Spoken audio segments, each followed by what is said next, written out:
मुरगांव पालिकेन वट्ट 8,000 square metre जागो इंडियन ऑयल कॉर्पोरेशन लिमिटेड कंपनीक लिजार दिल्लो. मात पालिकेक जमनीचे भाडे दिना.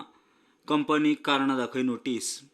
त्या वेळाचेर आमकां अशें दिसून आयलें की ऑलमोस्ट 8.5 कोटी तांचे कडल्यान आमकां ड्यूज आसा म्हणून. So without wasting much time we issued them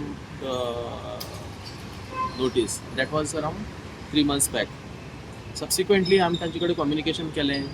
तांणी बी थोडे रिस्पॉन्स दिले, but responses were all irrelevant. We have given them notice to that we will enforce the eviction if they don't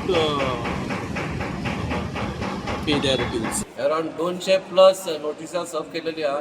तितून IOC येता आनी थोड्यांक आमी ऑलरेडी सील पासून मारलेली आनी थोड्यांनी पेमेंट येवन केलो पासून. आमी पयलीं सांगलेलें आमकां कोण बिजनस करता कितें करता आमकां प्रॉब्लेम काय ना, पण एज पर आमचें कितें म्युन्सिपालिटीचें कितें आसा ट्रेड लायसन्स फीज आनी हें तें तुमी भरात. आनी IOCचो इश्यू हो लॉंग पेंडींग इश्यू आहा. आमची 8,000 स्क्वेअर मीटर एरिया तेंच्या कडेन आसा आनी तेंचें हो पेंडींग खूब वर्सांसून आसा. बेगीन तेंच्यान दिवचें कितें आमचे 8,000 स्क्वेअर मीटर एरिया ते युटिलायज करता आनी त्याचो 8 कोटी कितें अमावंट आसा. आमी सांगलां आमकां जर तुमकां जर दिवपाक जायना जाल्यार तुमी आमचें वेकंट करा म्हणून. प्रुडंटा खातीर विक्रम नायक.